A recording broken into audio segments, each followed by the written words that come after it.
Bonsoir, très heureux de vous retrouver fidèles à nos conférences. Avant de débuter le cycle et la conférence du jour, je me permets de laisser la parole à Sébastien Soubiran, directeur du Jardin des Sciences, qui a un petit mot à vous faire pour cette rentrée. Merci Jean-Yves, bonsoir mesdames, bonsoir messieurs. Chers collègues, j'ai un petit mot parce que c'est la première conférence de la rentrée du jeudi. Donc, en tant que directeur du Jardin des Sciences, on voulait partager notre joie de pouvoir introduire ce nouveau cycle de conférences. Ça, c'est un premier point. De vous retrouver, public fidèle, tous nos jeudis soirs à nos conférences. Et puis aussi parce qu'on inaugure ces conférences avec un moment particulier qui s'inscrit dans le cadre des 200 ans de la naissance d'un scientifique qui fait partie des 3 personnalités scientifiques les plus connues au monde quand on fait un quiz. On demande quelles sont les 3 personnalités. Alors généralement, il y a Albert Einstein, il y a Louis Pasteur et il y a... Eh bien, c'est une femme, c'est Marie Curie, la 3e personne, même si ce n'est pas très représentatif, notamment des Nobel dans la représentation féminine. Voilà. Donc, elle a eu 2 prix Nobel, oui, vous avez raison de le préciser. Si on revient sur Louis Pasteur, vous savez que, évidemment, on a à cœur de pouvoir célébrer des personnalités scientifiques, mais Louis Pasteur, comme vous le savez, a aussi un intérêt particulier dans cette université et pour Strasbourg, puisqu'il a passé quelques années à la faculté des sciences et à Strasbourg au XIXe siècle, avant de rentrer dans les travaux pour lesquels il est plus connu aujourd'hui, autour notamment de la vaccination. Et c'est pas pour rien que, avant la fusion des 3 universités en 2009, quand à la fin des années 60, on a séparé l'université de Strasbourg en 3 universités.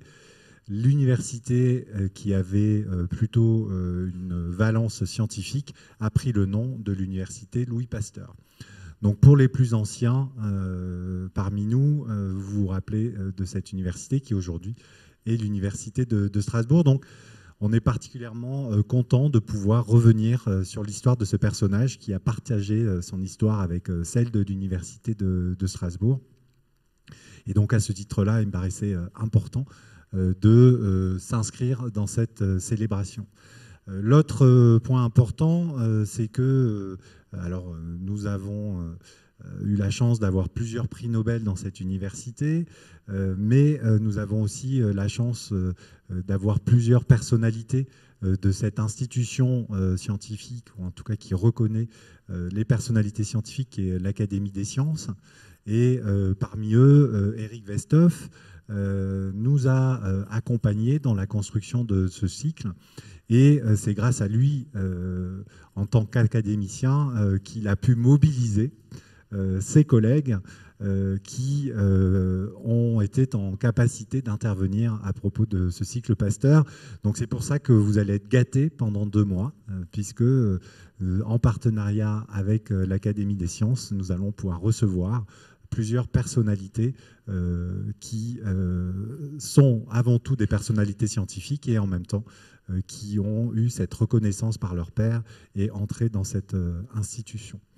Voilà, donc je tiens à vous remercier pour votre venue à Strasbourg, pour l'inauguration de ce cycle. Merci aussi à vous de nous rejoindre. J'espère que vous reviendrez pour les différentes séances. Et je vais laisser quand même, puisque vous l'attendez tous, Jean-Yves. Je sais que vous venez essentiellement aussi pour Jean-Yves dans l'introduction et aussi pour le conférencier. C'est vraiment un binôme. Et donc, je laisse sans tarder la parole à Jean-Yves et je nous souhaite des beaux cycles de conférences. J'en profite pour remercier Simon, qui est aussi l'organisateur de ces conférences, que vous connaissez bien puisqu'il vous accueille aussi le soir.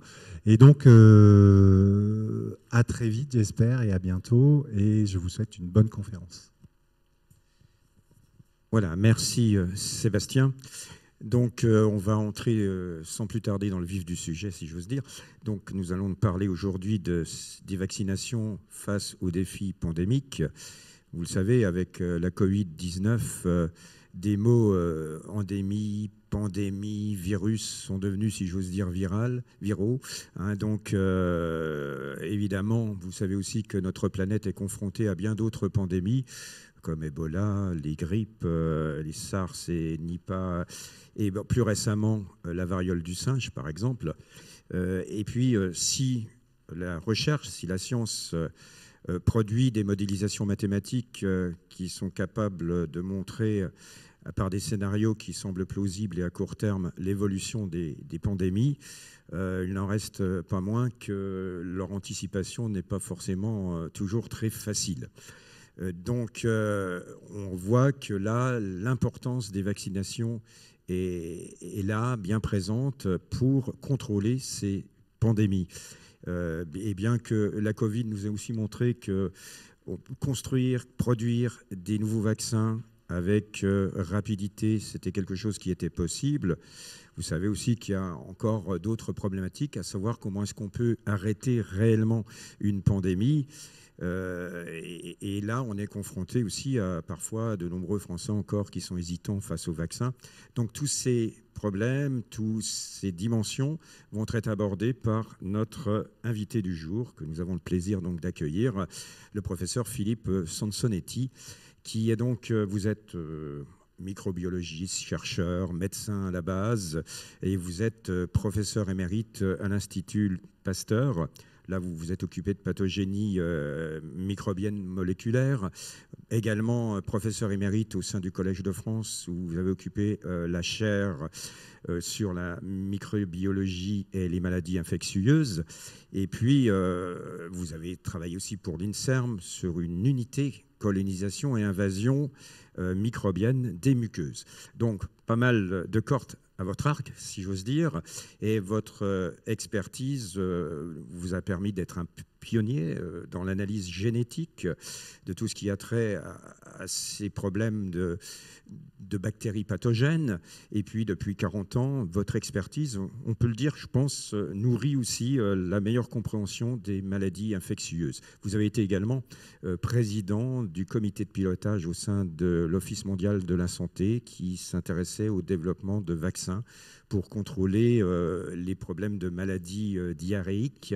Vous avez travaillé notamment sur la dysenterie. Vous avez travaillé aussi sur un virus qui porte un nom un peu moins connu, Shigella, c'est ça, si je... Shigella. Voilà. Et avec tout cela, vous nous produisez des ouvrages avec parfois des titres assez évocateurs. J'en ai retenu deux. Tu aimeras tes microbes comme toi-même. Et puis un autre qui fait bien sûr foi dans notre sujet du jour, vaccins. Pourquoi ils sont indispensables? Alors, professeur, pourquoi sont-ils indispensables et peut-on arrêter les pandémies? Je vous laisse la parole. Merci beaucoup, Jean-Yves, pour cette gentille introduction et pour avoir finalement dressé un petit peu le paysage de ce que va être cette conférence. Merci Sébastien pour tout le travail que vous faites pour le Jardin des Sciences. Je trouve que c'est quand même une structure intéressante et qui mériterait peut-être de se diffuser un petit peu plus dans nos universités. Je suis ravi et honoré en particulier d'inaugurer cette série de conférences à l'occasion du bicentenaire de la naissance de Louis Pasteur. Et vous verrez que Pasteur n'est jamais très loin dans mes propos. Ce que je vais essayer de faire, ce n'est pas de vous faire un historique des vaccins. Je ne suis pas historien en plus, mais c'est de prendre une partie de l'histoire des épidémies et des pandémies et ce que l'on peut en tirer par rapport à la nécessité, ou non, mais le plus souvent la nécessité d'utiliser la vaccination comme outil de contrôle. Et donc je vais vous passer un peu en revue un certain nombre de situations et j'espère vous permettre de comprendre les mécanismes intrinsèques de ce que pourrait être l'arrêt d'une pandémie et comment, au fond, on peut, en conditions médicales, sociologiques et bien sûr vaccinales, accompagner l'évolution et la disparition des pandémies. Et bien entendu, je terminerai par l'exemple de Covid-19 qu'on vit tous depuis maintenant presque 3 ans de façon un petit peu douloureuse. Donc d'où mon titre, la vaccination à l'épreuve des pandémies, et un peu quand même un lexique au démarrage. D'abord, les pandémies, les endémies d'aujourd'hui, c'est-à-dire les maladies infectieuses que l'on voit aujourd'hui récurrentes contre lesquelles on se vaccine, sont les pandémies d'hier. Et la question, c'est au fond, peut-on empêcher les pandémies d'aujourd'hui de devenir les endémies de demain? Et c'est la situation qu'on est en train de vivre très très clairement avec la Covid-19. Alors très vite, un petit lexique, les épidémies, c'est l'apparition d'un nombre anormalement élevé de cas, essentiellement des infections, dans une zone géographique souvent limitée, ou dans un groupe particulier d'individus sur une période donnée. Donc ça, c'est la définition de base. Et au fond, la pandémie, ça n'a pas de définition, je dirais, avec des paramètres très précis, on y reviendra. C'est une grosse épidémie. C'est une grosse épidémie, mais elle a des caractéristiques particulières par son explosivité, par sa diffusion sur l'ensemble de la planète, pandémie, par la gravité des situations cliniques qu'elle peut causer, éventuellement un taux de mortalité importante. Et puis aussi, on l'a bien vu pendant la période du Covid, par son impact, au-delà des aspects strictement médicaux, sur la société, son impact socio-écologique, son impact anthropologique, son impact psychologique, voire malheureusement psychiatrique. Donc tout ça, ça définit par des éléments de gravité complexes ce qu'est une pandémie. Et la caractéristique d'une pandémie, c'est qu'elle survient en règle générale sur une population naïve aux pathogènes, qui explique cette explosivité et la surface finalement couverte par ce pathogène par rapport aux populations de la planète. Alors, ce terme de pandémie, il est plus techniquement considéré par l'OMS comme ce qu'on appelle une urgence de santé publique de portée internationale. Alors, on va la déclencher et puis on va l'arrêter. Et c'est souvent d'ailleurs des périodes sensibles dans l'évolution d'une pandémie. L'endémie, c'est une maladie qui est présente en permanence sur un territoire. C'est une ancienne pandémie ou une ancienne épidémie dans un groupe donné. Elle peut toucher très peu d'individus, elle peut même être latente et puis revenir, ce qu'on appelle des réémergences, pour une raison ou pour une autre. On ne peut pas rentrer dans les détails, il y a un rythme qui varie. Certains nombres sont saisonnières, comme la grippe, essentiellement dans la période hivernale, du fait que le virus, après son évolution à partir de la grippe espagnole, en fait, s'est avéré avoir des propriétés dont la relation avec la situation climatique, la situation sociologique et autres fait que chaque hiver, on va avoir dans nos régions, avec cette saisonnalité, la grippe. Alors, endémie, ce n'est pas synonyme de bénignité. Le paludisme est endémique, il tue encore 600 000 personnes chaque année sur la planète. La rougeole est endémique, la tuberculose est endémique, le VIH est endémique, la grippe, la dengue sont des maladies endémiques. Donc on ne peut pas dire que ce soit véritablement des pathologies bénignes.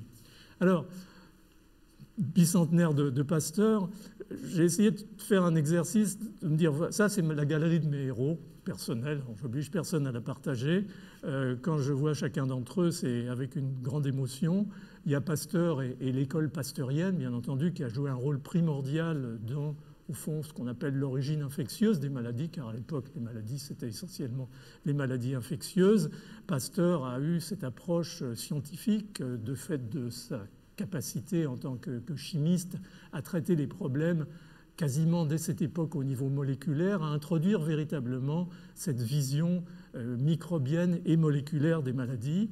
Et cette vision, elle va être bien entendu partagée par d'autres chercheurs tout aussi impressionnants pour certains d'entre eux, comme Robert Koch, comme Emil von Behring ou Ehrlich, qui ont véritablement été des pionniers dans ce domaine. Donc la question, au fond, c'est si ces personnes, si ces pionniers revenaient aujourd'hui, qu'est-ce qu'ils penseraient de la situation? La première chose qu'ils verraient, c'est l'impact qu'ont eu leurs recherches et leurs découvertes sur la santé publique. Ils verraient que dans le courant du XXe siècle, l'espérance de vie de la population française, par exemple, a été multipliée par 2. Ils verraient qu'à partir de 1900, la mortalité infantile qui était de 150 pour 1000, c'est-à-dire que dans la première année de la vie, 150 enfants sur 1000 naissances mouraient, est aujourd'hui de quelque part entre 3,5 et 4. Donc tout ça, ce sont des marqueurs, au fond, génériques, mais extrêmement caractéristiques de ce qu'ont été les contributions de toutes ces personnalités scientifiques. Il verrait aussi, au-delà de cet aspect global que j'appelle souvent le paradigme de santé publique du XXe siècle, qui a associé l'hygiène générale, la découverte des antibiotiques, les vaccins, bien entendu, il verrait ce que j'appelle ici une success story, c'est-à-dire que la vaccination a été une success story. Si vous regardez la liste, l'éradication de la variole en 1979, l'éradication, peut-être on y reviendra rapidement, de la poliomyélite, l'élimination de nombreux pays de la diphtérie, du tétanos, des formes sévères de tuberculose pédiatrique, de la coqueluche, de la rougeole, des oreillons, de la rubéole, de l'hépatite B. Enfin, les succès de la vaccination sont tout à fait exceptionnels, et sans parler à venir des diarrhées rotavirus et des papillomavirus oncogènes responsables en particulier du cancer du col de l'utérus. Et puis, ce qui verrait aussi, au-delà aussi de la vaccination contre la méningite, les infections pneumococciques, enfin des progrès médicaux de première valeur, que à ces microbes sans frontières correspondent progressivement, ou ont correspondu progressivement à la fin du XXe siècle et maintenant à une vaccination sans frontières, c'est-à-dire à la mise en place, avec en particulier des partenariats publics, d'États, privés, de campagnes de vaccination dans les pays à faible revenu, en Afrique par exemple, sous la forme de ce qu'on appelle le programme élargi de vaccination, qui peine un petit peu, surtout dans ces deux dernières années avec le Covid, mais qui a aussi eu des résultats tout à fait spectaculaires sur la santé dans ces régions. Alors, une très brève histoire des vaccins. Je vais dire que je serai bref sur l'historique. Au fond, on peut voir trois périodes dans le développement des vaccins. Il y a la période historique, qui est que, au fond, un vaccin, et ça reste valable, est une préparation qui contient des microbes, des bactéries, des virus, parasites. Il n'y a pas encore beaucoup de vaccins parasitaires largement utilisés, qui sont soit inactivés, soit atténués. Et ça, cette première génération de vaccins, c'est vraiment les vaccins de l'école Jenner pour l'atténuation, mais surtout la rationalisation de l'inactivation et de l'atténuation, c'est la contribution de Louis Pasteur, en particulier la vaccination contre le charbon, la vaccination contre la rage, bien entendu.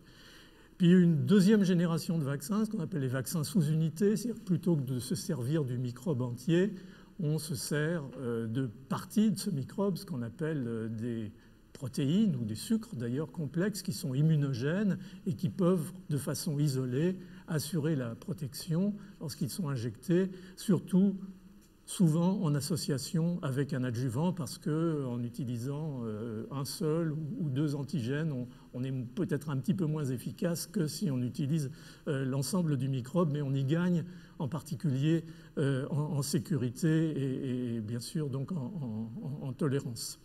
Puis il y a une troisième génération que vous avez vécue en direct ces 2 dernières années en particulier, qui sont les vaccins viraux recombinants et les vaccins ARN, dont on dira bien sûr un mot parce que c'est quand même véritablement un nouveau paradigme dans la mesure où on arrive maintenant à fabriquer un vaccin dans la période d'une pandémie. Alors, ce qui les frapperait sans doute beaucoup, ces grands pionniers, c'est ce que j'appelle l'accélération du temps scientifique. J'ai repris l'exemple de la grippe espagnole qui nous est tombée dessus, si je puis dire, en 1918-1919. J'ai retrouvé les propos d'un médecin américain à cette époque, en 1919. Il a publié dans Science, George Soper. Il disait « The most astonishing thing about the pandemic was the complete mystery which surrounded it. Nobody seemed to know what the disease was, where it came from, and how to stop it. » C'était ce qu'on savait de la grippe espagnole en 1918-1919. Et il a fallu attendre 1933 pour que Peter Laidlaw, au Royaume-Uni, transmette la maladie au furet, puis du furet au furet.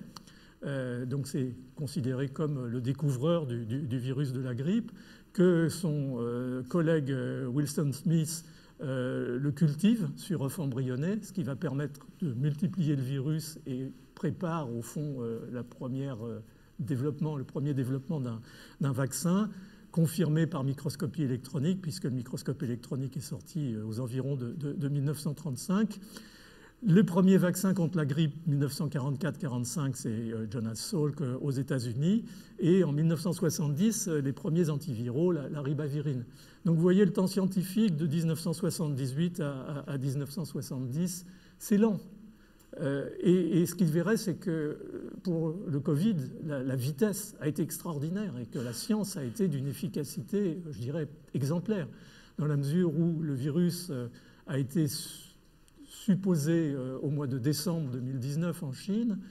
Il a été identifié dans le courant de 2019 par le séquençage profond, par le séquençage de nouvelle génération, c'est-à-dire qu'on a trouvé une signature chez ces patients qui ne correspondait pas au fond au génome du patient, pour simplifier un petit peu les choses.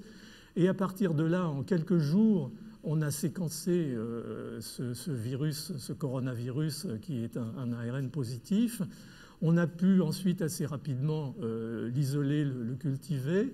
On a pu donc développer très vite des tests diagnostiques dans les semaines qui ont suivi finalement l'émergence, ou en tout cas la déclaration de l'émergence par nos collègues chinois. Et très vite aussi développer des sérologies et pouvoir, même si à ce moment-là le vaccin n'était pas disponible, commencer à contrôler le développement de cette pandémie. Mais le plus extraordinaire, ça a été effectivement le développement de vaccins dans la période de cette pandémie, c'est-à-dire dans l'année qui a suivi l'émergence, ce qui est une situation tout à fait exceptionnelle qu'on essaiera d'analyser un petit peu mieux. Alors, je voudrais revenir un petit peu sur des notions qui sont importantes dans la compréhension de ce qui va faire qu'une épidémie ou une pandémie va, sinon s'arrêter, on a dit que souvent ça se transformait en endémie, mais en tout cas se résorber assez rapidement. Et donc, c'est toute la problématique de ce qu'on a appelé l'immunité collective, c'est-à-dire le fait qu'un certain pourcentage de la population, qui va varier en fonction de la nature du micro-organisme et en particulier de sa capacité de diffusion d'un individu à un autre, on va atteindre un certain pourcentage de sujets infectés qui va faire que la maladie va s'arrêter parce que la circulation du virus va s'arrêter. Il n'y aura plus assez, finalement, de possibilités de transmission. Et ça, c'est Wade Frost aux États-Unis dans les années 20-30, 1920-1930, qui a vraiment été un des pères fondateurs de la modélisation de la dynamique des épidémies. Il a travaillé sur la diphtérie et sur la tuberculose, qui étaient les grandes plaies de l'époque, en particulier en zone urbaine. Et au fond, il a développé cette notion de courbe épidémique que vous voyez en haut et à gauche. C'est-à-dire qu'il voyait que l'épidémie, le nombre de patients montait, puis arrivait à un pic et redescendait, naturellement. Et qu'en même temps, au fond, le nombre de gens qui étaient sensibles à l'infection diminuait tout autant. Ce sont ces deux courbes-là. Et il en a déduit un certain nombre de paramètres. Un premier paramètre très important qui est ce qu'on appelle le R0, dont vous avez tous entendu parler, qui est le taux de reproduction de la maladie, c'est-à-dire le nombre d'individus qui vont être infectés par une personne index elle-même infectée. Et puis il a caractérisé ces sujets en trois catégories. Les sujets sensibles à l'infection, les sujets infectés et les sujets résistants. Et il a pu montrer, au fond, la notion de ce seuil épidémique qui était en fait l'inverse, c'est-à-dire le rapport 1 sur R0, c'est-à-dire que quand on a un pourcentage de la population de 1 sur R0 qui a été infecté, qui est devenu résistant, la maladie va s'arrêter progressivement. C'est ça la notion d'immunité collective. Et la question importante, c'est bien entendu, est-ce que cette notion qui a été établie sur des situations de maladie naturelle peut aussi être prise en compte pour la vaccination et être utilisée comme un des paramètres importants du suivi de l'efficacité vaccinale. Alors, Pour ça, je voudrais juste prendre un exemple. J'ai refait les calculs récemment et j'espère qu'ils sont justes parce que ça m'a beaucoup impressionné. C'est l'histoire de la grippe espagnole de 1918-1919. Il y a eu 2 vagues en septembre-décembre 1918, ce qui a été la plus meurtrière. La population était complètement vierge, naïve sur le plan immunologique. Ça a été tout à fait dramatique. Et puis, il y a eu une deuxième vague, comme on dit maintenant, en mars-mai 1919.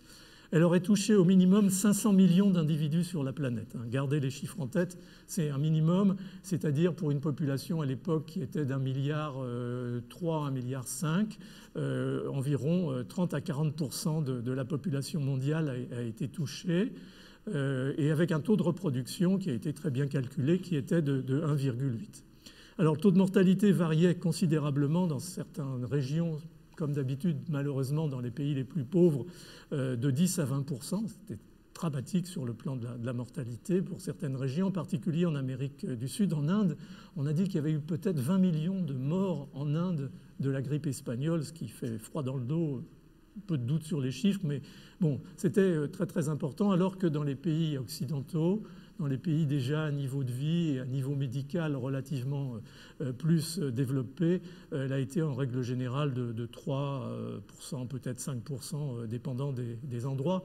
En France, c'était à peu près ça, mais comme on était dans cette période de fin de la guerre de 14-18, il y a eu énormément de censure sur les chiffres. On pense généralement qu'il y a eu quand même 250 000 cas de grippe espagnole en France, avec une bonne dizaine de milliers de décès. Mais la question intéressante, c'est ce que disait un auteur anglo-saxon, « Where did flu go ?» Parce qu'à un moment, la pandémie, elle s'est tassée, elle a régressé, et on la positionne généralement officiellement à l'été 1919, mais manifestement il y a eu encore beaucoup de cas en 1920. Les derniers cas sont survenus en Nouvelle-Calédonie en 1921. Mais là on va revenir un petit peu à nos chiffres. Finalement, qu'est-ce qui probablement a fait que cette pandémie, sans vaccin bien entendu à l'époque, a pu progressivement s'étioler et au fond assurer sa transition vers la période endémique qu'on connaît encore aujourd'hui. Il y a eu probablement le rôle de l'immunité collective dont j'ai parlé, et là je vous propose un calcul simple. Si vous prenez ce R0 de 1,8 qui n'est pas question de remettre en cause, le taux d'attaque, c'est-à-dire le pourcentage de sujets infectés nécessaire pour obtenir une immunité collective, si on prend l'équation de Wedfroth qui est de 1 moins 1 sur 1,8, on est à 44%. Et je vous ai dit qu'avec 500 millions au bas mot de sujets infectés, on était à 30 ou 40%. Donc on est arrivé par l'infection globale massive de la population de la planète probablement à une situation naturelle d'immunité collective, expliquant donc cet étiolement de la maladie, de la pandémie. Il y a eu probablement, mais ça n'est pas prouvé parce qu'on a pu reconstituer le génome du virus H1N1 qui était responsable de la grippe espagnole à partir de corps qu'on a retrouvé dans le pergélisol, dans le permafrost en Alaska, et reconstituer la séquence du virus, mais on n'a pas eu d'autres séquences du H1N1 historique, y compris, je pense qu'on n'a pas celle du virus qui a été identifié par Laidlaw en 1935, parce que ce que Laidlaw a identifié en 1935, c'était le virus H1N1 de la pandémie de 1918-1919. Mais ce qu'on voit sur cette courbe qui a vraiment fait la caractéristique de la grippe espagnole, c'est cette forme de courbe de mortalité en W, c'est-à-dire une mortalité importante chez les très jeunes enfants, mais ça c'est connu dans la grippe, très importante chez les personnes âgées, c'est connu, mais importante aussi, c'est la partie médiane du W chez les adultes jeunes, entre 25 et 40 ans. Et ça a été le choc parce que on voyait une maladie qui d'un seul coup tuait les jeunes adultes et c'était véritablement jusqu'à présent assez inhabituel. Donc cette courbe en W, on a vu que peu à peu, il y a eu des très jolies études qui ont été faites en Pologne, en particulier à Wrocław à cette époque. Au fur et à mesure que le temps passait, 1920, 1921, 22, la partie centrale du W s'effondrait et la courbe revenait à une courbe en U habituelle. Et ça signe probablement largement la survenue d'un variant moins virulent, commençant à s'adapter en fait à l'espèce humaine.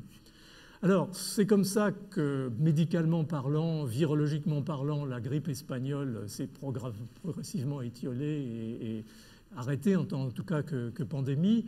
Mais enfin, il faut dire aussi, et ça c'est une réflexion qu'on peut avoir collectivement, que la société aussi a décidé que la pandémie était terminée, qu'il fallait passer à autre chose. On est passé de sinistrose de la guerre de 14-18 aux années folles et la pandémie, l'idée, le stress de la population a disparu et on a au fond ce que j'appelle souvent apprivoisé la pandémie. Mais en fait, ça a été facile puisque manifestement les choses rentraient progressivement dans l'ordre et la maladie est devenue endémique.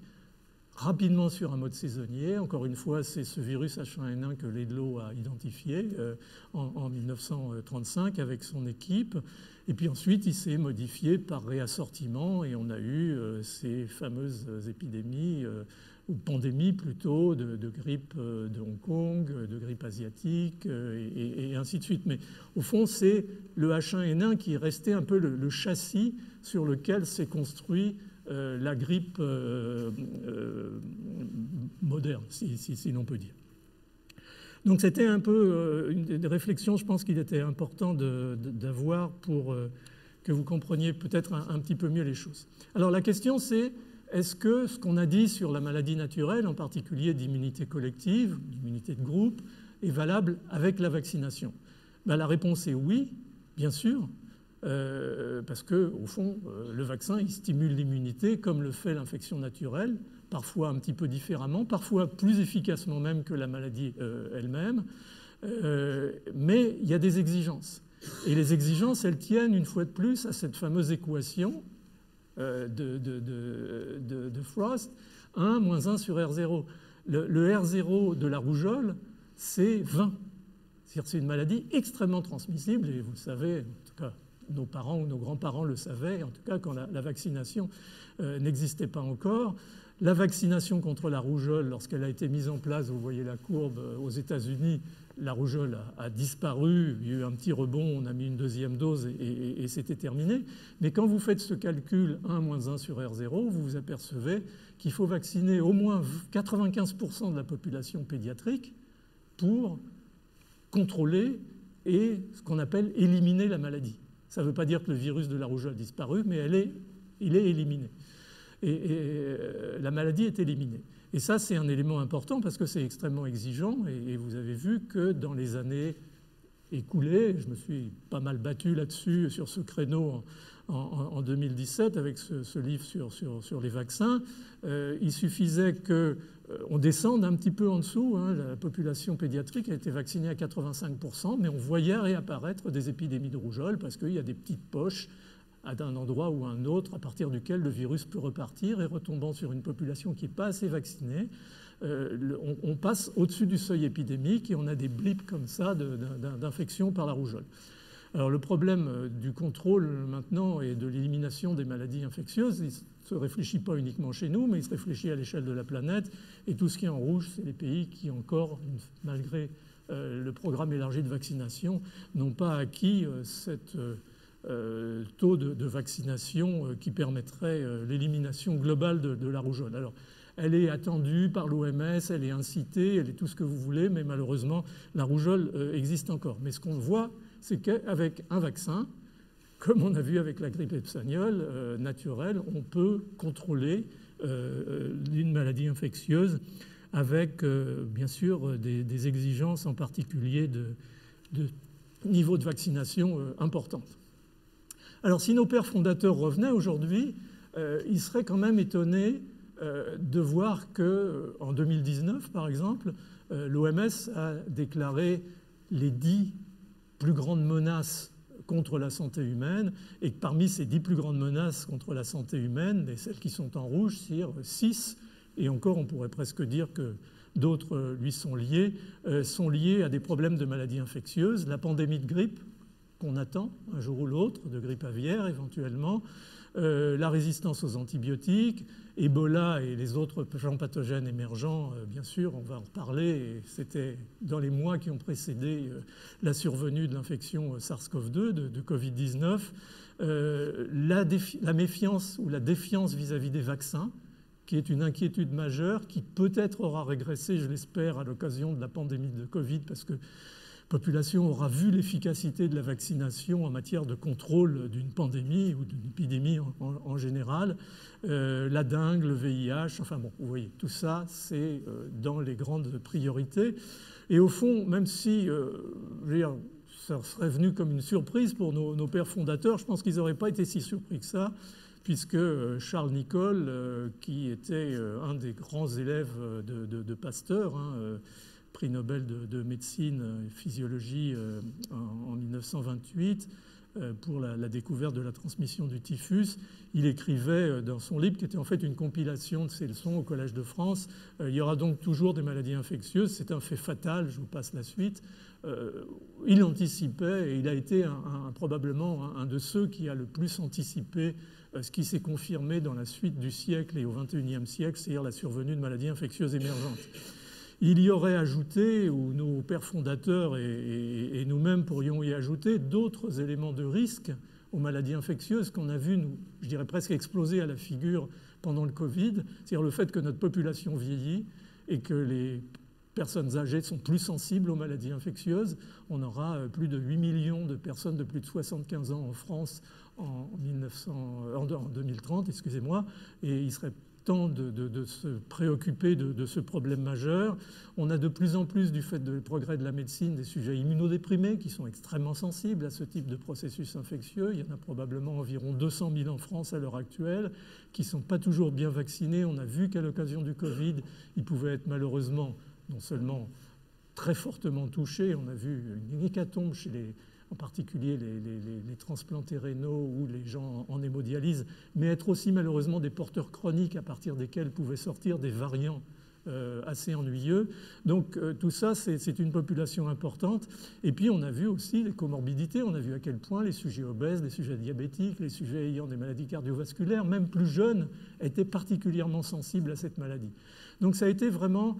ce Covid, je dirais, quelque part presque un crash test de notre santé globale et de la capacité de notre service ou de nos services de santé publique de prendre en compte le développement d'une pandémie.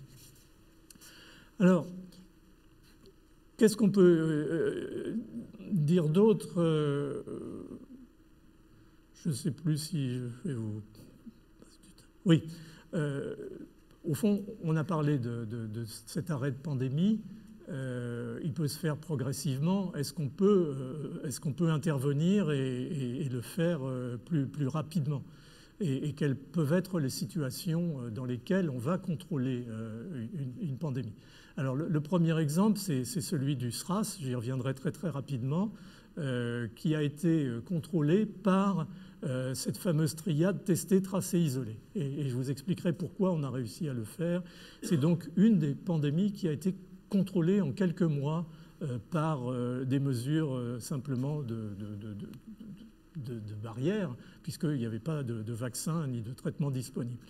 Et puis il y a 3 exceptions qui ont été obtenues grâce à des campagnes intensives de vaccination planétaire, qui ont été la variole entre 1969 et 1979, dans le domaine du vétérinaire, la peste bovine, 1962-2011, et puis la poliomyélite, 1988-2021, avec un point d'interrogation, parce que la polio est en train de reprendre sur une petite échelle, mais on va y revenir, et ça montre à quel point ce qui a été l'ambition de l'OMS, c'est-à-dire non seulement l'élimination de la maladie, mais l'éradication du micro-organisme, qui a été réussi pour la variole, qui a été réussi côté vétérinaire pour la peste bovine, n'est peut-être pas tout à fait aussi évidente pour d'autres maladies. Et il faut se garder de penser que la vaccination nous permettra, par exemple, d'éradiquer, on y reviendra rapidement à la fin, le virus SARS-CoV-2, le virus de la Covid-19.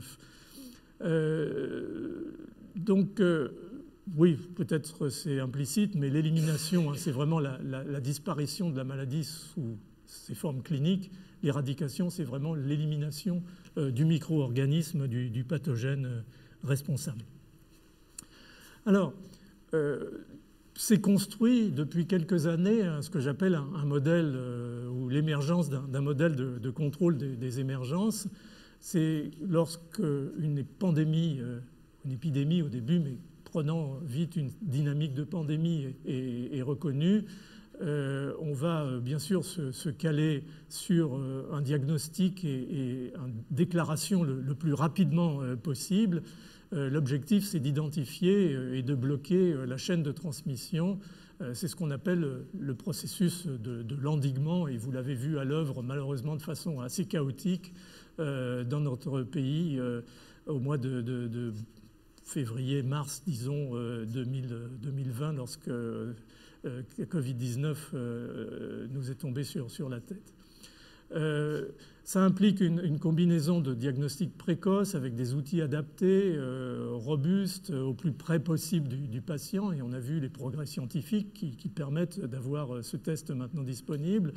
C'était très important de préciser très vite le mode de contamination. On a été trop lent, par exemple, à identifier à quel point le SARS-CoV-2 était transmis de façon extrêmement efficace par simplement les muqueuses nasopharyngées, avec tout ce que vous avez entendu. Mais on ne l'a pas fait assez tôt, et dans une certaine mesure, ça a gêné la prise de conscience et la finalement réalisation de la nécessité d'utiliser des outils comme les masques et autres. On ne va pas revenir sur les pantalonnades des premières semaines de la pandémie, mais c'est très important de très vite réaliser comment ça peut vous paraître évident, mais comment et avec quelle dynamique se transmet l'agent pathogène, en particulier le virus. Et puis, bien sûr, la mise en place de mesures de santé publique, d'isolement raisonné, parce qu'il y a la sociologie, il y a l'anthropologie derrière, de manière à diminuer la charge virale et la transmission, et d'essayer de casser la chaîne épidémique. C'est difficile en l'absence de vaccin. Ça peut se faire éventuellement à terme quand il y a des traitements. C'est ce qui se fait actuellement pour l'hépatite C et pour le VIH, qui ne bénéficient pas de vaccin. Mais c'est difficile. Et au fond, quand vous regardez ces petites courbes en bas, vous avez cette courbe rouge qui ressemble à la courbe épidémique de Frost, que je vous ai montré initialement. Et puis vous avez la courbe de droite en jaune qui montre jusqu'à quel point ces mesures, si elles sont rationnellement développées et bien sûr mises en place efficacement, vont permettre de repousser les capacités de développement de cette pandémie et de la ramener à ce petit blip rouge que vous voyez au début de la courbe. Et la question est de savoir, au fond, dans cet aspect-là, qu'est-ce que la vaccination va aussi nous apporter en matière de contrôle. Donc l'idée, c'est de pouvoir au plus près tuer le développement de cette pandémie dans l'œuf, et on a finalement eu un bel exercice en temps réel avec le Covid, qui n'a pas toujours été couronné de succès, mais bon, bref. Alors, juste une explication justement pour ces histoires de comment peut-on contrôler, et peut-on contrôler même sans un vaccin. L'exemple du SRAS de 2002-2003, peut-être vous vous en souvenez, c'était le premier coronavirus véritablement impliqué dans une pandémie émergente, et au fond, la pandémie s'est arrêtée relativement rapidement. En quelques mois, il y a eu environ 8000 cas, il y a eu 700-800 morts, ce qui n'est pas énorme par rapport à ce qu'on voit maintenant avec Covid-19, par exemple, avec un taux d'infection et de mortalité important dans le personnel soignant, dans les hôpitaux en particulier, et on va voir pourquoi. Donc ça a été un peu le tableau général. C'est parti en fait dans la région de Canton en Chine. Ça a sauté à Hong Kong, qui est une plateforme aéroportuaire majeure. En une nuit, au fond, le SRAS s'est dispersé au Canada, à Singapour, au Vietnam, sur la planète. Ça, c'est un autre paramètre important des pandémies, mais ce n'était pas vraiment le sujet, c'est l'augmentation majeure du trafic international, en particulier européen, fait qu'un virus peut voyager en une nuit et venir contaminer un autre pays ou une autre région. Donc ça a été le cadre général de SARS. Mais ce qui est très important, c'est que, au fond, pourquoi est-ce qu'on a pu contrôler le SRAS et on ne peut pas contrôler Covid-19 avec les moyens d'entourement, d'isolement dont on a parlé? C'est pour une raison très simple, c'est que les patients n'étaient contagieux que lorsqu'ils étaient au pic de la maladie, avec beaucoup de fièvre, et qu'on les hospitalisait. Ils n'avaient pas, comme avec le SRAS, cette phase sans symptômes où ils sont déjà en train de faire circuler le virus et de le transmettre allègrement à leur entourage. Donc ça a été plus facile, au fond, de contraindre cette épidémie parce que les patients étaient naturellement isolés puisqu'on était amené à les hospitaliser. Ça explique au passage pourquoi il y a eu beaucoup de cas dans le personnel soignant, médecins et infirmières. Mais ce qu'on a vu, c'est que grâce à ces paramètres, et encore une fois, c'est essentiel très vite d'identifier et de modéliser la dynamique de la transmission. Les courbes qui ont été établies, ça a été probablement une des premières fois où on a vraiment utilisé la modélisation pour prendre des décisions de santé publique importantes. Et l'OMS s'est basée là-dessus et a envoyé très très rapidement à l'ensemble des services de santé internationaux ces consignes à suivre. La raison était que, au fond, la maladie se développait essentiellement dans le poumon directement, et ça expliquait sa gravité majeure, avec un taux de mortalité de 10%, mais se disséminait relativement peu parce qu'elle n'était disséminée que la maladie pulmonaire étant développée, les gens toussaient, crachaient leur virus et éventuellement contaminaient d'autres personnes. Donc un virus très virulent, mais relativement peu contagieux parce que, au fond, la géographie de son développement était différente. Par contre, le SRAS, c'est l'inverse. Le Covid-19, c'est l'inverse. C'est la partie gauche. C'est-à-dire que les personnes étaient surtout très infectées. Nous, on est tous passés plus ou moins à un moment ou à un autre, au niveau du rhinopharynx et de la gorge, et donc transmettaient très vite, avant même que la maladie ne soit vraiment développée, avec des symptômes, le virus. Et donc ça, ce type de transmission explique pourquoi on a pu, par l'isolement, contrôler SARS et le SRAS, et la maladie a disparu. Le virus lui-même a disparu, on ne le retrouve plus, et on a un mal fou à se débarrasser de SARS-CoV-2, du virus. Alors, très vite, pour essayer de mettre un peu plus de précision dans tout ça, deux maladies qui ont été éradiquées par la vaccination. En tout cas, une qui a été éradiquée avec certitude, qui est la variole. Je ne vais pas rentrer dans les détails, simplement pour dire que c'était une maladie terrifiante. Dans toute l'histoire de l'humanité, la variole a été une cause en particulier importante de mortalité infantile. En 1969, c'est-à-dire l'Union soviétique à l'époque, qui a poussé l'OMS à développer une grande campagne de vaccination contre la variole sur la base au fait que beaucoup de pays, comme les pays occidentaux, comme les pays européens de l'Ouest, les États-Unis, le Canada, avaient réussi à contrôler la variole au Royaume-Uni depuis des années, puisque le vaccin était disponible depuis les travaux de Jenner. Donc ça a été une extension à l'ensemble de la planète, de manière à essayer d'éliminer, voire d'éradiquer la variole. C'est ce qu'on a appelé campagne de vaccination de masse, en particulier sur les populations pédiatriques, en particulier dans les zones les plus pauvres de la planète. Mais on a vu très rapidement que ça coinçait parce que, au fond, logistiquement, financièrement, c'était extrêmement difficile. Et donc, il a fallu, en cours de route, et j'y insiste, qu'on change de stratégie et qu'on passe d'une vaccination de masse à ce qu'on a appelé une vaccination en anneau. Ça a été un épidémiologiste américain, Anderson, qui a poussé et fait finalement développer cette approche. Je fais attention avec mes ennuis de vue, là, je ne voudrais pas appuyer sur le mauvais bouton. Voilà. Et donc cette vaccination en anneau qui a été utilisée, elle consistait à repérer les cas cliniques de variole, à repérer les sujets contacts et à les vacciner. C'est-à-dire qu'au lieu de faire une vaccination globale, on sautait sur les patients. Alors, il fallait dans les communautés, dans les petits villages que ce soit rapporté. Et peu à peu, jusqu'en 1979, on a réussi progressivement, par cette approche en anneau, à compléter la grande campagne de vaccination de masse et à faire que la variole a été complètement éradiquée. Donc la maladie a disparu, le virus lui-même a disparu et ne circule plus. Et au fond, c'est un peu la même approche qui a été utilisée dans la grande épidémie d'Ebola, la première grande épidémie qui devenait une pandémie d'ailleurs d'Ebola en 2014, 2015, 2016 en Afrique de l'Ouest. Ça a touché 3 pays, 40-50 000 cas et plusieurs milliers de décès. Donc ça devenait très très inquiétant. Et ça a été la première fois où finalement on a, dans le temps de la pandémie, pu développer un vaccin et par la méthode en anneau terminer le travail, si je puis dire, c'est-à-dire l'élimination du virus. On ne peut pas parler d'éradication parce que, comme vous savez, que c'est une zoonose. Donc il y a d'autres animaux dans d'autres régions. Et d'ailleurs, Ebola est reparti récemment en République démocratique du Congo. Donc on court un petit peu après. Mais maintenant, on a un vaccin et on a la connaissance, en particulier la sociologie, la façon de discuter avec les populations en Afrique et de les amener à ces approches de confinement.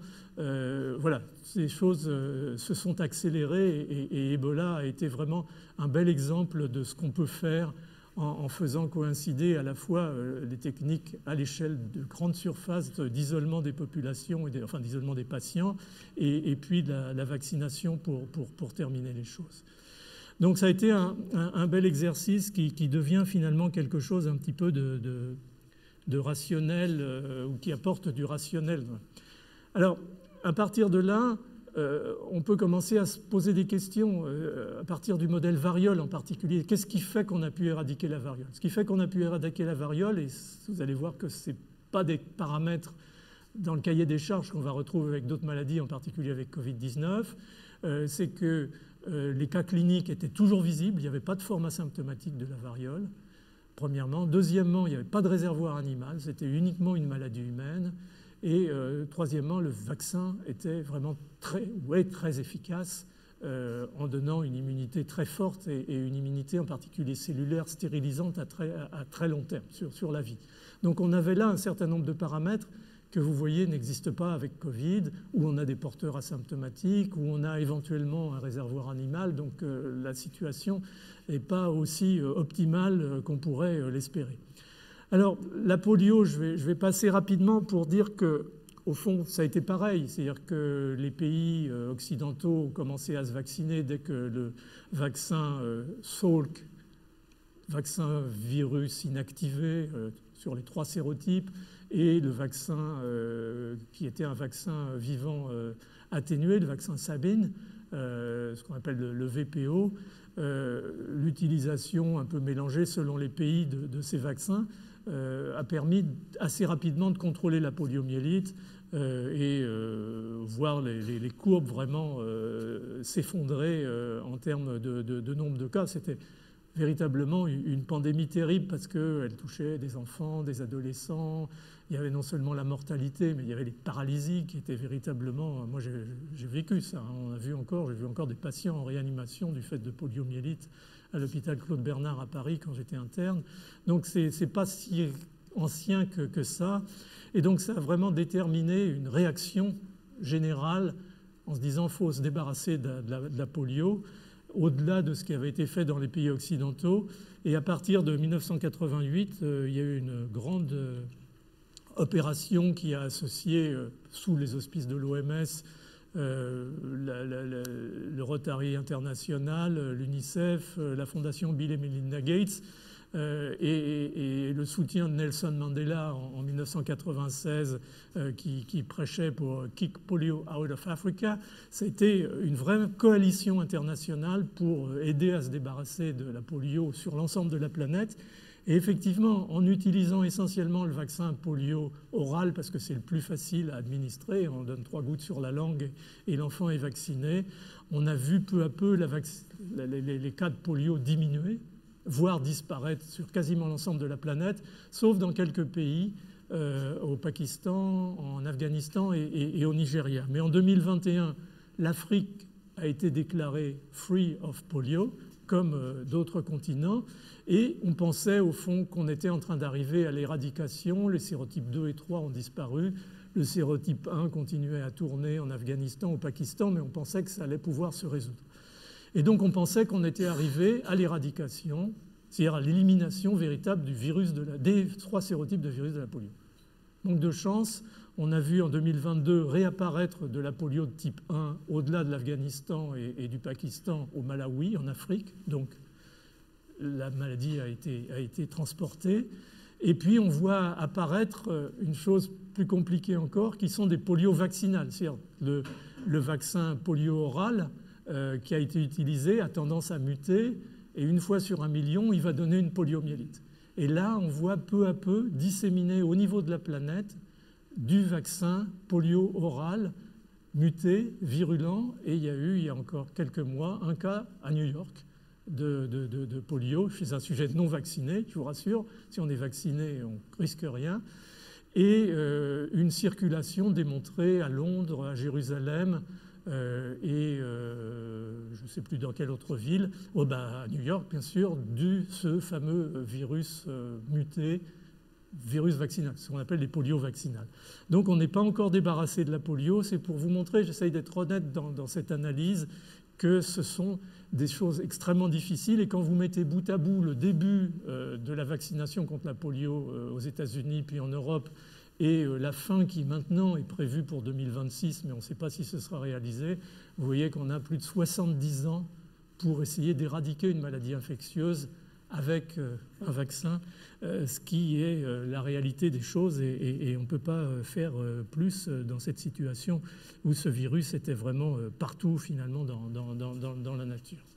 Alors, je terminerai assez rapidement sur Covid-19, qui a, comme je vous l'ai dit, été un crash test pour la santé publique, mais l'occasion d'une campagne de vaccination sans précédent.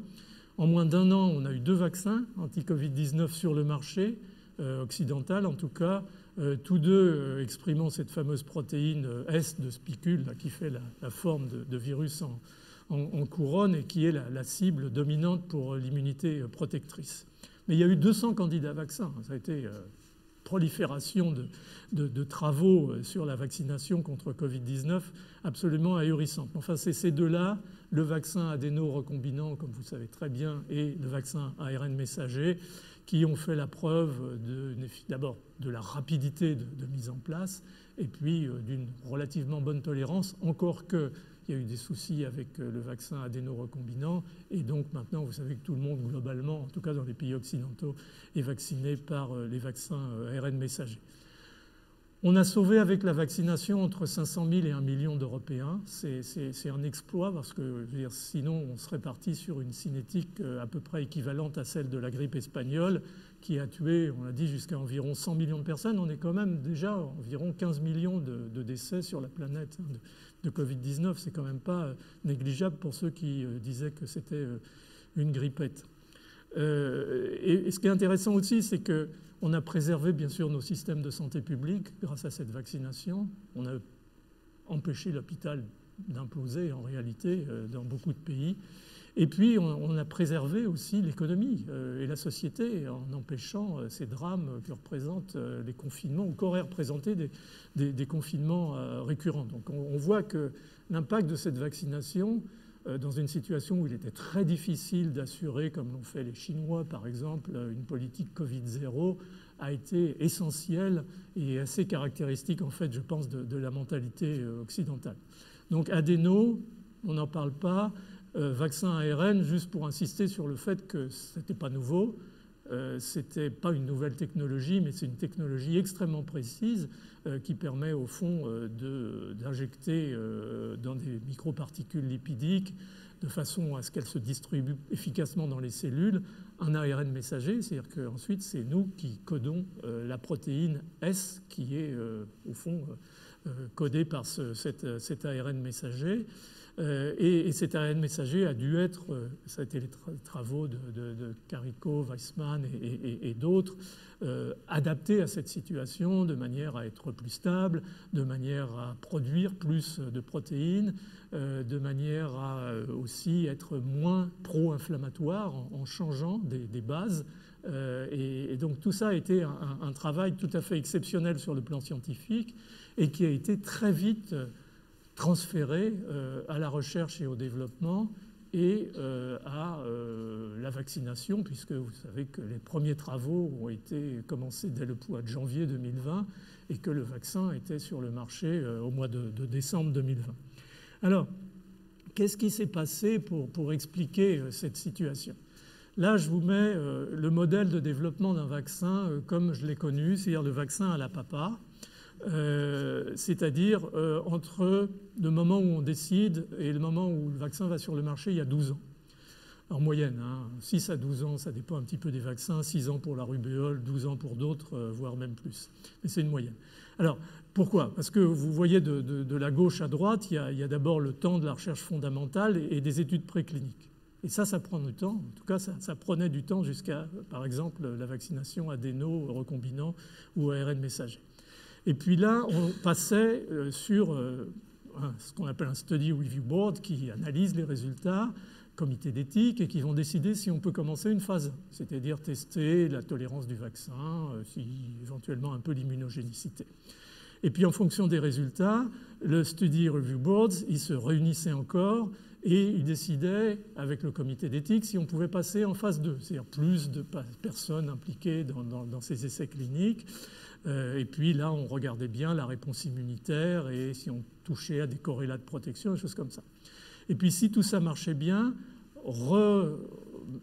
réunion de ce review boards et des comités d'éthique et on discutait de la dernière phase, c'est-à-dire la mise sur la phase 3 et en fonction des résultats de la phase 3 qui regardaient ou qui prenaient en compte l'analyse de la protection, de pouvoir obtenir, alors là, les enregistrements, les licences sur les brevets, les homologations par les grands organismes internationaux comme la FDA ou l'organisme européen équivalent, les autorisations nationales de mise sur le marché, l'HAS et ainsi de suite, les ministères, la bureaucratie à tous les étages, et donc des délais finalement administratifs, si on peut dire, qui étaient quasiment aussi longs que les délais scientifiques, que le temps scientifique. Et le financement était aussi différent, où il est encore pour un certain nombre de vaccins. C'est-à-dire qu'au début, c'était un financement académique, ensuite un relais souvent par les industriels qui sont intéressés par ce vaccin, et puis bien entendu un financement massif à l'arrivée pour produire le vaccin et le distribuer. Vous savez que faire une usine de vaccins et mettre tout en place, c'est 1 milliard d'euros ou 1 milliard de dollars. Donc c'est pas un investissement anodin, même pour une grande compagnie pharmaceutique. Donc il y avait un modèle assez classique de financement. Il est clair que la situation actuelle s'est considérablement modifiée avec justement le Covid-19. C'est-à-dire qu'on a télescopé l'ensemble de ces différentes étapes. Parce que j'ai essayé de vous mettre un petit peu...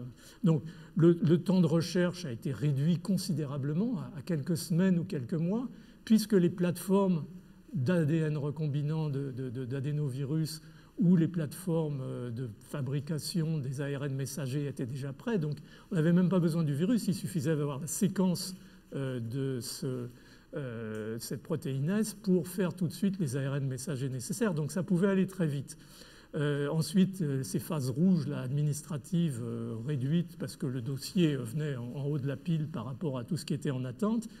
Et puis la phase 1, et puis à peine la phase 1 était en train de se terminer, on commençait déjà à capitaliser sur les résultats pour mettre en place la phase 2 dans la foulée. Et puis la même chose pour articuler la phase 2 et la phase 3. Et à l'arrivée, avec des nombres aussi importants, 30 000 dans chaque bras, le bras vacciné, le bras contrôle pour ces vaccins ARN messagers, et la même chose pour les autres, on a pu comprimer le temps scientifique et administratif tout en préservant la sécurité et mettre sur le marché, pour la première fois, dans le temps de la pandémie, un vaccin. des vaccins, mais enfin en particulier un vaccin efficace. Et ça a été franchement à mettre au compte de l'ensemble de la collectivité.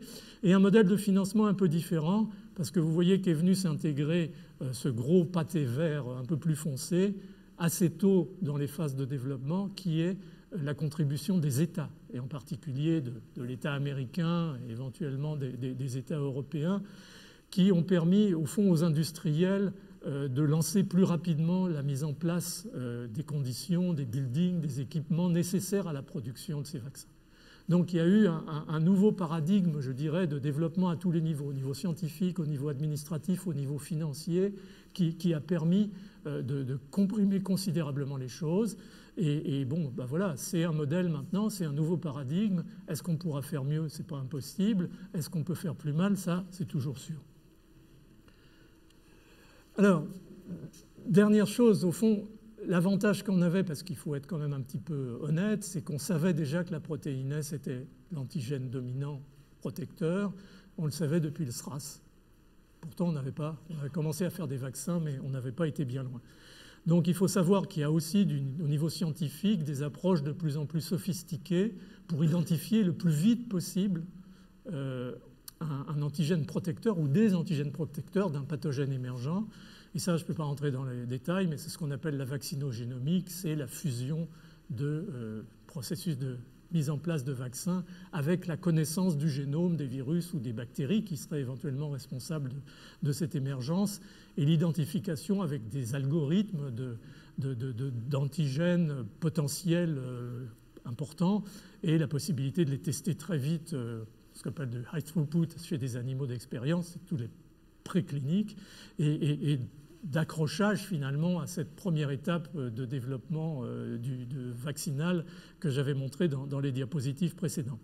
Puis il y a une nouvelle approche développée par un chercheur suisse, enfin italo-suisse, qui est Antonio Lanzavecchia, qui il y a quelques années a mis en place un système où au fond il va prendre, pour simplifier, on prend un patient qui est survécu d'une maladie infectieuse, qui sera en l'occurrence la maladie émergente, et ça peut se faire très rapidement. On prend ces lymphocytes, on en purifie ce qu'on appelle les lymphocytes B mémoire, c'est-à-dire ceux qui se souviennent de l'infection et qui, quand on est réinfecté, vont se réactiver et produire des anticorps spécifiques. Et à partir de ça, on va les immortaliser et sélectionner les clones de lymphocytes B mémoire qu'on amplifie, qui fabriquent ce qu'on appelle des anticorps monoclonaux neutralisants. C'est-à-dire qu'on va au fond identifier les antigènes du pathogène neutralisant grâce à cette interrogation qu'on fait subir à la mémoire immunitaire d'hommes infectés, et on en sort parfois des antigènes complexes, des associations de protéines qui individuellement n'auraient pas été de bons antigènes, c'est le cas pour le cytomégalovirus par exemple, et qui permettent maintenant de révolutionner un peu la rapidité et la qualité de l'identification des antigènes. Donc tout ce domaine des vaccins, il est en train de changer très rapidement en ayant accaparé des approches et des techniques qui sont caractéristiques finalement de ce qui est devenu la biologie moderne. Alors ces vaccins Covid, en particulier le vaccin ARN messager, il a, pour être honnête, un certain nombre de faiblesses. Vous les connaissez tous, hein. Vous avez tous été vaccinés, ou j'imagine la plupart d'entre vous, et vous avez tous, à un moment ou à un autre, fait le Covid. Donc ça veut dire que quelque part, bon, il y a quelque chose qui ne va pas. Malgré tout, on sait très bien que ça a évité la mort en réanimation des personnes âgées, des personnes fragiles, des personnes immunodéprimées, ainsi de suite.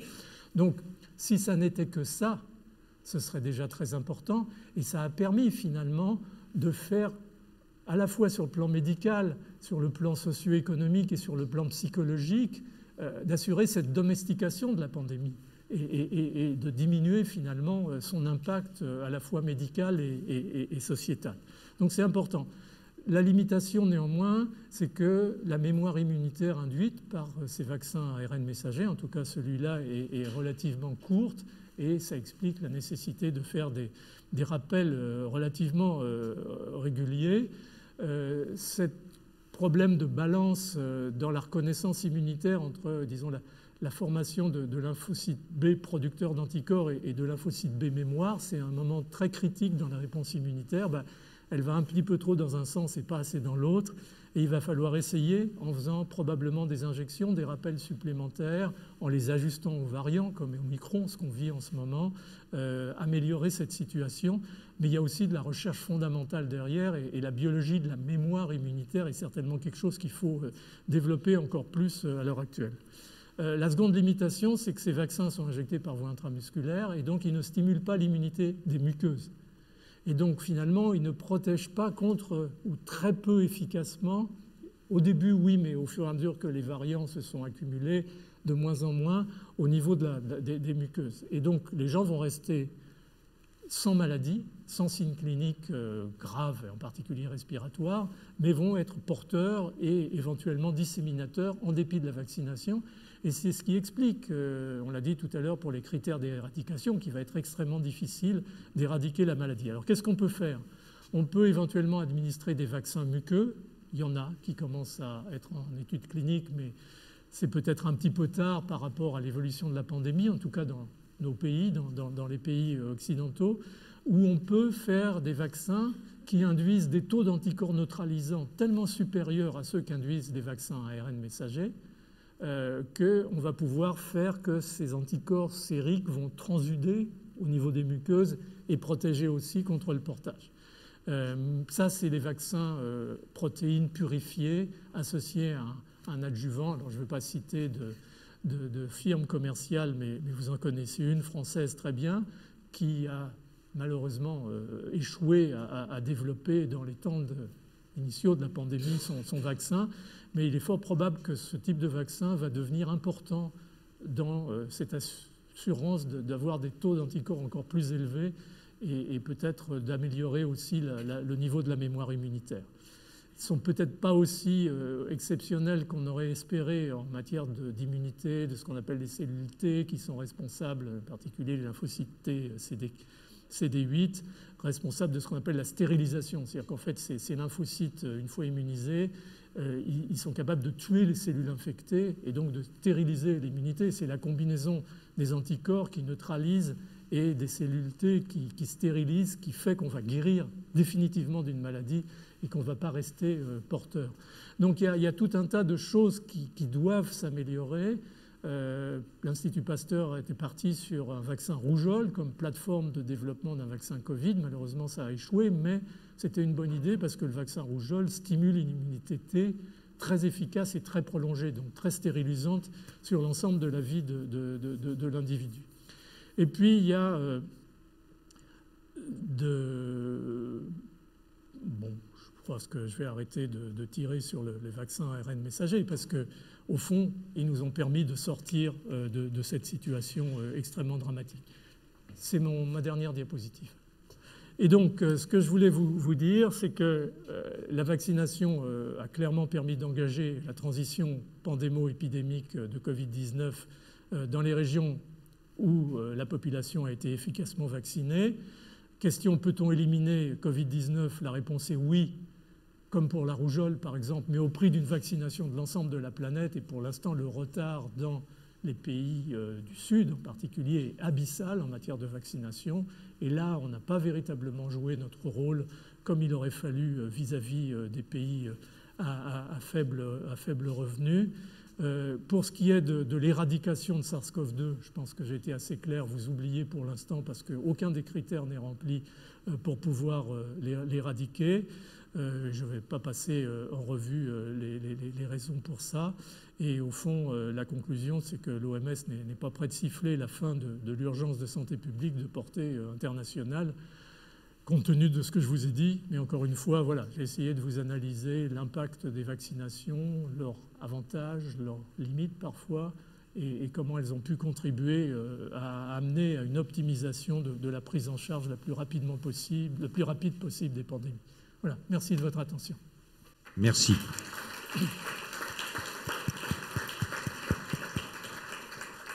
Alors, on a un petit peu tiré sur le temps, donc on n'a pas beaucoup de temps pour les questions. S'il y en a quelques-unes, vite, rapidement, courtes, et réponses courtes si vous pouvez. Oui, merci là, pour cet exposé très complet. Mais quelle est l'importance de la vaccination ou quel est l'apport de la vaccination dans la variation de la mutation du Covid, hein, donc. Oui, c'est une très bonne question que tout le monde s'est posée dès le début. Il est sûr que des virus ARN comme le SARS-CoV-2 sont des virus qui ont un relativement fort taux de mutation et donc vont générer en permanence des variants dont certains vont être progressivement, quand ça s'accumule, de plus en plus résistants. Ça c'est la problématique à laquelle on s'attendait. Néanmoins, on a vu que c'était quelque chose de relatif parce qu'on a pu continuer à protéger contre les formes très graves jusqu'à maintenant avec des variants jusqu'à Omicron qui divergeaient quand même assez considérablement de la protéine S du virus initial.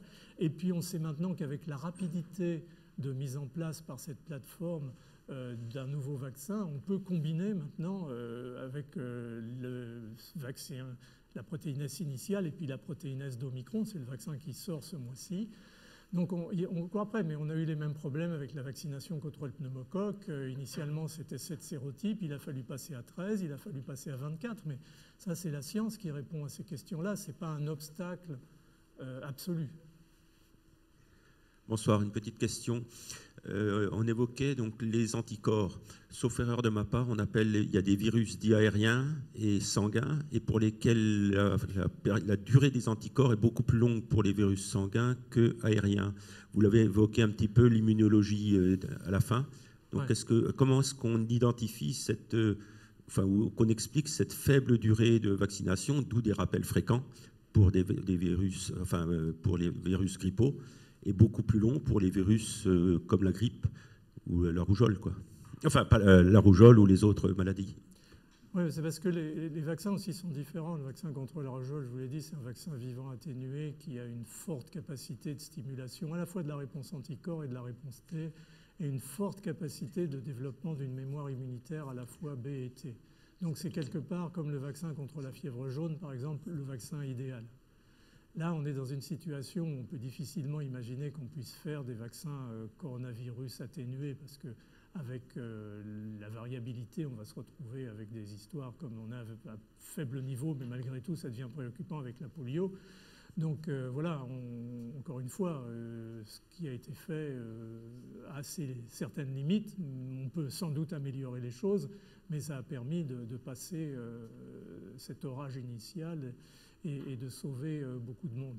Alors après, oui, il y a cette histoire de vaccination systémique. Ce n'est pas tellement le problème de durée des anticorps, c'est le problème de l'accessibilité. C'est-à-dire que quand vous immunisez par voie systémique, intramusculaire, vous faites surtout des anticorps qui vont circuler dans le sérum, qui vont peu aller au niveau des muqueuses. Quand vous stimulez au niveau des muqueuses, c'est l'inverse. En fait, vous avez, et ça a été d'ailleurs pour le vaccin polio, la chose centrale, hein, vaccin tué versus vaccin vivant atténué.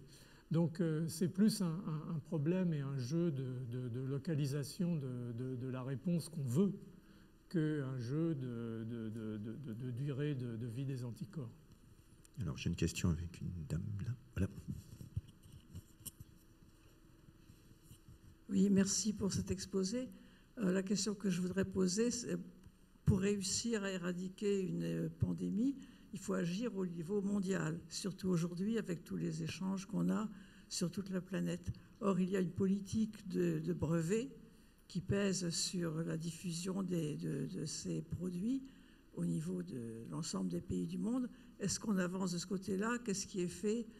J'aimerais bien avoir votre point de vue là-dessus. Merci. Très bien. Non, faut voir aussi que le contrôle, vous avez parlé de deux choses, je dirais presque différentes. L'un, la diffusion internationale, ça c'est un point sur lequel on peut travailler. Les alertes précoces, je veux dire, il est clair, hein, c'est pas faire de langue de bois que la déclaration de l'épidémie de SARS-CoV-2 en Chine a été beaucoup trop tardive. Il y a eu trop d'atermoiements et dans ces périodes clés où on pourrait étouffer les choses, on a vu avec le SRAS, la maladie se dissémine à la fois localement et puis au niveau international. Donc ça, c'est un premier point sur lequel on peut jouer, on doit jouer. Et d'ailleurs, à l'occasion du SRAS, en 2004, l'OMS a changé le règlement sanitaire international, justement pour introduire cette notion de détection, de réaction et de déclaration rapide et le plus rapide possible, de manière à empêcher le développement intercontinental et pouvoir essayer, par des moyens d'isolement, de tuer au fond la pandémie dans le fait. C'est ça l'avenir. Après, le vaccin, il vient de toute façon en retard par rapport à cette période-là, à moins que demain on arrive à faire un vaccin en 3 mois, ce qui est relativement peu probable, à toutes les étapes conclues. Le vaccin arrive dans un deuxième temps pour compléter et terminer, si possible, la pandémie, même si ça peut ensuite traduire en endémie. Alors c'est là effectivement qu'il y a des problèmes avec les brevets. Je pense que globalement, il y a des discussions en cours, des négociations, et le problème va être résolu. Il y a eu pas mal d'abandon de brevets. Alors il y a toujours, on en donne d'un côté, mais on essaye d'en garder un petit peu d'autre. C'est un peu des tractations de marchands de tapis, mais je pense que tout le monde a compris tout de même qu'il en allait de l'avenir de la planète. Encore que quand on regarde aujourd'hui, on s'aperçoit que ce n'est pas toujours la préoccupation première, mais je pense que ce problématique des brevets va d'une manière ou d'une autre être résolu. De toute façon, vous savez, il y a beaucoup de pays qui font en dépit des brevets. Il ne faut pas se leurrer, et c'est sans doute pas nécessairement une mauvaise chose. D'un autre côté, quand on voit les investissements que nécessite la mise en place des conditions pour faire un vaccin, surtout dans des situations aussi urgentes, on comprend aussi que les industriels veuillent garder un minimum de possibilités de profit pour pouvoir réinvestir. Ce n'est pas non plus noir et blanc. Alors, j'ai encore 2 questions, mais il va falloir être assez rapide pour chacun. Merci pour cet exposé très intéressant. Je pense que aussi dans votre réquisitoire contre les ARN messagers, vous êtes un peu dur, en fait, parce que je pense qu'effectivement, ce qui a permis de réussir, de limiter les dégâts en fait de cette épidémie, c'est quand même la vitesse avec laquelle on a pu développer des vaccins, surtout contre les formes graves, parce que c'était surtout ça l'important, c'était de limiter effectivement en fait ces effets-là et de faire en sorte que nos hôpitaux ne soient pas engorgés avec les malades. Moi, la question que je poserais maintenant, est-ce qu'il ne faudrait pas faire un bilan un peu plus, détaillé de ce qui s'est passé? Et moi, je verrais très très bien, par exemple, qu'en France, grâce à l'Institut Pasteur, grâce à nos chercheurs, on puisse avoir un système public de production des vaccins. Il y a bien des petits pays avec très peu d'argent qui sont sous embargo qui arrivent à produire des vaccins. Pourquoi pas la France avec les moyens qu'elle a et par rapport à, on va dire, aux ressources intellectuelles en fait, et académiques qu'elle a. Ça nous permettrait d'aller extrêmement vite